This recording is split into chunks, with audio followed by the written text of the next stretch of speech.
Hello all welcome back to RJ collections. Teja ನರ್ಸರಿಗೆ ಎಲ್ಲರಿಗೂ ಸ್ವಾಗತ. ಈ ಬ್ಲ್ಯಾಕ್ ಡೈಮಂಡ್ ಗೋವಾ ಸೂಪರ್ ಆಗೈತೆ. ತಿಂತಾ ಇದ್ರೆ ಸಕ್ಕರೆ ತಿಂದಂಗಿದೆ. ಟೇಸ್ಟಲ್ಲಿ ಮಾತ್ರ ನಾನು ಚೇಪೆಕಾಯಲ್ಲಿ ತಿಂದಿರೋದ್ರಲ್ಲೆಲ್ಲ ಟೇಸ್ಟ್ ಅಂದರೆ ಇದರಷ್ಟು ಟೇಸ್ಟ್ ನಾನು ಇನ್ಯಾವುದೂ ಅಷ್ಟೊಂದು ಇಷ್ಟ ಆಗಲಿಲ್ಲ.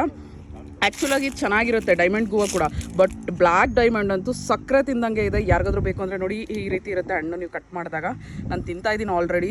ಸೂಪರ್ಬ್ ಆಗಿದೆ, ಜ್ಯೂಸಿಯಾಗಿ ತುಂಬ ಚೆನ್ನಾಗಿದೆ. ಈ ಬಿಸಿಲಲ್ಲಿ ಕೂಡ ಇಷ್ಟು ನೋಡಿ, ಇದೆಲ್ಲ ಕಾಯಿ ಕಚ್ಚುತ್ತಿದೆ, ಫ್ಲವರಿಂಗ್ ಆಗಿದೆ ಒಂದಷ್ಟೆಲ್ಲ ಕಾಯಿ ಕಚ್ಚಿದೆ. ಸೊ ಈ ಗಿಡಗಳು ಕೂಡ ಅವೈಲೇಬಲ್ ಇದೆ. ಬ್ಲ್ಯಾಕ್ ಡೈಮಂಡ್ ಗೋವಾ ಕೂಡ ಅವೈಲೇಬಲ್ ಇದೆ. ಯಾರಾದರೂ ಬೇಕು ಅಂದರೆ ಖಂಡಿತ ತೇಜ ನರ್ಸರಿ ಆರ್ಗ್ಯಾನಿಕ್ಸ್ನ ವಿಸಿಟ್ ಮಾಡಿ. ಇದಂತೂ ದಿ ಬೆಸ್ಟ್ ಪ್ಲಾಂಟ್ ಅಂತ ಹೇಳ್ತಾ ಇದ್ದೀನಿ. ಸೂಪರ್ ಆಗಿದೆ ಟೇಸ್ಟ್ ಅಂತೂ. ಇದು ಬಂದು ರೆಡ್ ಡೈಮಂಡ್ ಗೋವಾ. ಇದು ಆಲ್ರೆಡಿ ಎಲ್ಲ ಕಡೆ ಬರ್ತಿದೆ, ಎಲ್ಲರೂ ತಿಂತಾ ಇದ್ದಾರೆ ಆಲ್ರೆಡಿ. ಸ್ಟೋರ್ಸಲ್ಲಿ ಎಲ್ಲ ಅವೈಲೇಬಲ್ ಇದೆ. ಬಟ್ ಅದಂತೂ ಬ್ಲ್ಯಾಕ್ ಡೈಮಂಡ್ ಗೋವಾ ಅಂತೂ ಸಕ್ಕರೆ ಇದ್ದಂಗಿದೆ.